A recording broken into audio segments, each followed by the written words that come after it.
फिसा दैबाना जादों नै गामियाव जायाखै माइनिसो मिथिबाय मानि दैबाना फिसा बेलासियाव बेफोरबायदि थाबायदों मोजांथार बावहाय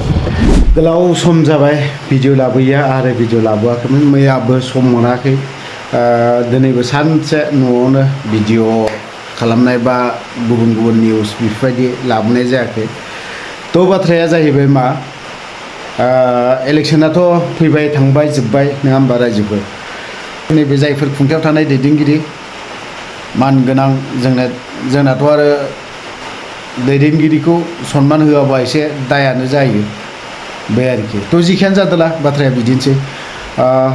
बुंदोंमोन नङा होमबा लिरनानैबो होदोंमोन मोननैसो निउस पर्टेलाव मोननैसोल' दै मोननैसोल'नो निउस पर्टेलाव मोननैसो बांसान्द्रायाव थांदों दा बेखौनो निउस पर्टेला जोंना केस होनांगौ मानांगौ जालायगोन बे आरोखि बाथ्राया जाय निउस पर्टेल मोननैया फ्लेट बानायनानै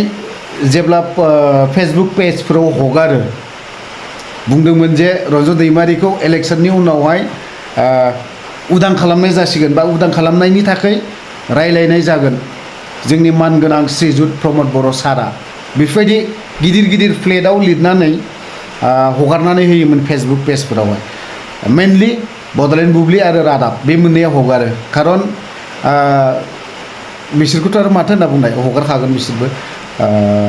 बनासा बावहायनो फैयो नालाय जेसेबां नों फट' हगारनो हागोन एसेबां बनास दं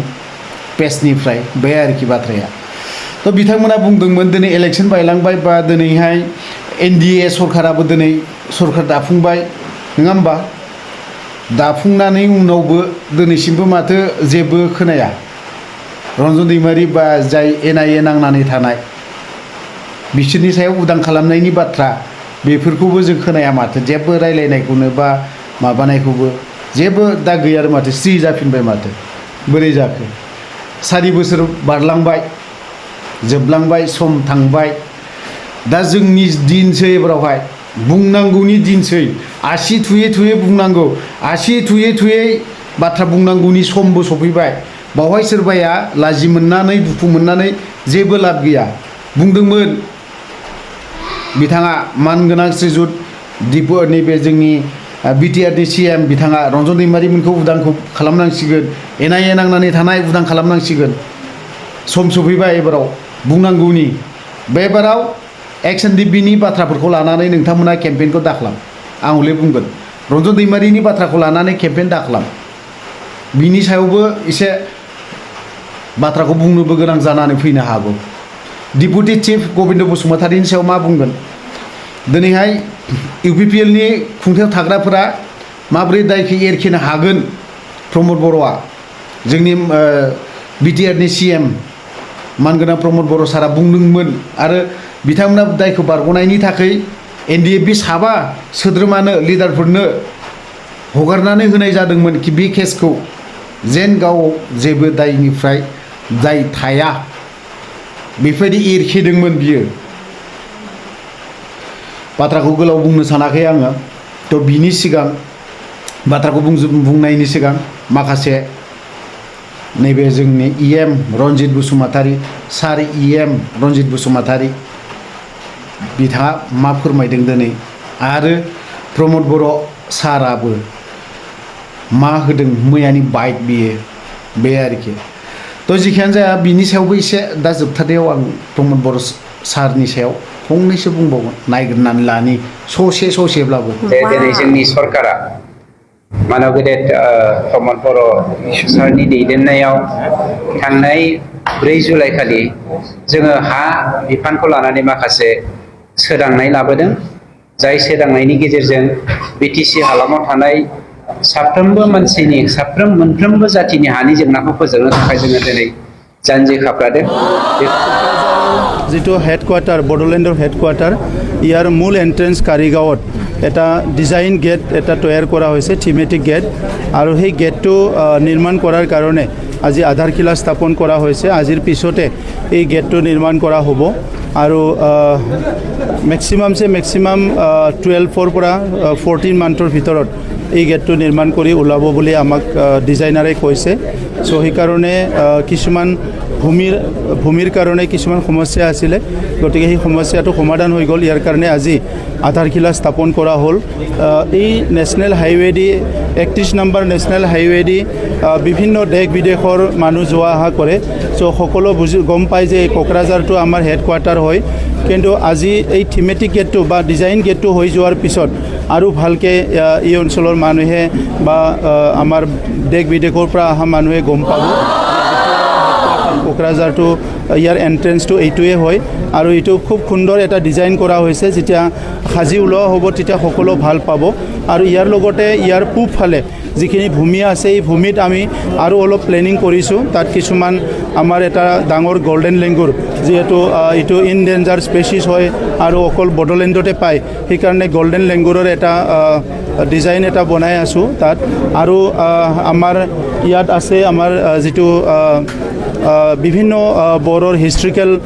মনুমেণ্টবিলাক আছে যিবিলাক ডিছপ্লে কৰা হোৱা নাই বা এই ডিজাইনবিলাক ৰখা হোৱা নাই সেইকাৰণে ইয়াত বীৰ দৈমালুৰ যিটো প্ৰতিমূৰ্তি আছে সেইটোও আমি ডাঙৰকৈ সজোৱাৰ কাৰণে চিন্তা কৰিছোঁ আৰু ইয়াৰ লগতে চিকনা জহলাওৰো আৰু এটা মূৰ্তি বা ষ্টেচু এটা বনোৱাৰ কাৰণে আমি চিন্তা কৰা হৈছে গতিকে বিটিআৰ চৰকাৰৰ তৰফৰ পৰা যে কোকৰাঝাৰ হেডকোৱাৰ্টাৰ হিচাপে ইয়াৰ সজাই বৰাই খুব সুন্দৰ কৰাটো আমি অলপ গুৰুত্ব দিছোঁ আৰু মই ধন্যবাদ দিব বিচাৰিছোঁ যে যোৱা বছৰ ইণ্ডিয়ান আৰ্মি আমাৰ ইয়াতে 132তম ডুৰণ কাপ ইয়াত আয়োজন কৰিছিলে আৰু এই বছৰো আমাৰ ইয়াতে 133তম ডুৰণ কাপ ইয়াত হ'বলৈ গৈ আছে আৰু এইবাৰ আমাৰ কোৱাৰ্টাৰ ফাইনেললৈকে হ'ব ইয়াতে আৰু নেক্সট বাৰত ছেমি ফাইনেললৈকে হ'ব আৰু তেখেতসকলৰ লগত আমি কথা পাতিছিলোঁ আৰু তেখেতসকলে আমাক অতি শীঘ্ৰে এটা যুদ্ধত ব্যৱহাৰ কৰা কামান এটা দিব আৰু টপ এটা দিব সেইটোকো আমি ছেক্ৰেটাৰিয়েটৰ ওচৰতে ধুনীয়াকৈ সজোৱাৰ কাৰণে এটা জেগা বনাই আছোঁ গতিকে কোকৰাঝাৰখন সজাই বৰাই ইয়াত অহা ৰাইজৰ কাৰণে এণ্টাৰটেইনমেণ্ট প্লাছ ইয়াত আহি যাতে ভাল পায় এটা গুড ফিলিংছ এটা আহে ইয়াৰ কাৰণে কিছুমান কাম হাতত লৈছোঁ कारिगावआवहाय मोनसे गेट बानायदों थिगानो दं दुरान काप लाबोदों बायदिसिना आर्मिनिफ्राय टेंक लाबोगोन मा लाबोगोन मोजांनि बाथ्रा जोंना डेभेलपआ बेफोराव मोजां डेभेलपमेन्ट जादों आरो नलेज फेस्टिभेल गोबां नलेज मोनदों गोबां डेभेलप खालामदों डेभेलपमेन्टआ जों जेरैबायदि जानांगौ बेफोरबायदिखौबो जों नुनो मोनाखै बा जायाखैबो होननानै बुंजायो जाखिनि जानानै थांनाय बेफोरखौ दा रिपेयारनि सम जाबाय बेफोराव रिपेयार खालामनायनि सम जोंनावहाय दा गोबां लामाफोर बायजोबनानै दं बेफोरखौ बुङोब्ला दा मा बुंगोन मा नोंसोरलाय उमुकजों सापर्ट नोंसोर उमुकजों सापर्टखायनो बेफोरबायदिया जायाखै नै बेफोरबायदि खोथाया गोबां ओंखारगोन बुंग्राफोराथ' गोबां दं नङा होमबा बेफोरबायदि आरोखि थ' बाथ्राया लकसभायावबो दैदेनगिरिफोर थांबाय आरो बिथांमोननि जाखिनि थेंक्स बावनाय सोरखौ थेंक्स बावनांगौ बा गोजोननाय होनांगौ जों बेफोरखौबो नुजोब्बाय मोनथिबाय दा बैफोरसो साननो गोनाङा दा जों सोरनि गोरोन्थि जागोन नों आंनि गोरोन्थि ना सोरनि गोरोन्थि होनगोन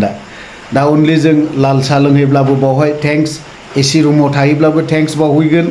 बा दालिजों बा गुबुन गुबुन ओंखाम बा रुटि बायदि रोखोम मोनजायोबाबो जों थेंक्स बावहैगोन नङा होमबा बेफोरनि अनगायै जोंहा जेबो गैया जों बर' जाथि हिसाबै बर' हारि हिसाबै जोंहा जेबो प्रब्लेमानो गैया नङा होमबा बयनिबो देरसिन जोंहा मा इसु दं बड'लेण्ड ना बर'लेण्ड दिनै फरायसा आफादाबो होफैनो हायासै NDFB आफादाबो होफैनो हायासै नंगौना नङा बावहाय सिदा सिदि बाथ्रा बावहाय थेरा बेखानि खोथा गैया बावहाय फरायसा आफादाबो होफैनो हायाखै बड'लेण्डखौ इउटि होनबाय थायोमोन ना इउटि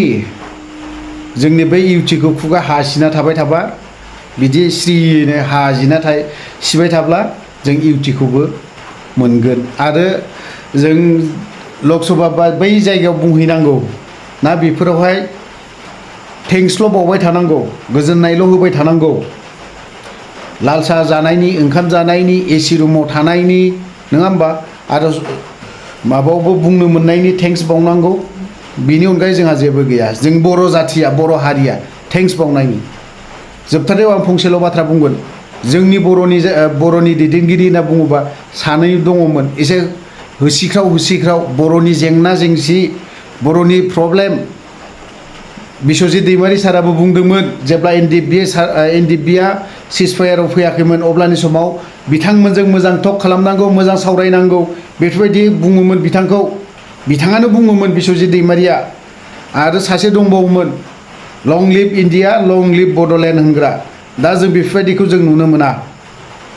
माखौ नुयो अनलि थेंक्स बावनाय गोजोननाय बावनाय बेखौल' मोनो थेंक्स बावनानै जों बर' रायजो राजाया बा जोंनि बर'नि दैदेनगिरिफ्रा आं होनगोन बर'नि दैदेनगिरिफ्रा दिनैनि दिनाव बुंजानोबो गोनां आरो बेफोरबायदि बाथ्राखौ बिथांमोना बुंजानोबो हानो नागिरा दैदेनगिरिफ्रा हायोब्लाबो बे फिसा फिसौ गाहाय थाखोआव थाग्राफ्रा बुंनो हजम खालामनो हायिया बिसोरो हजम खालामनो हानायबो जानांगोन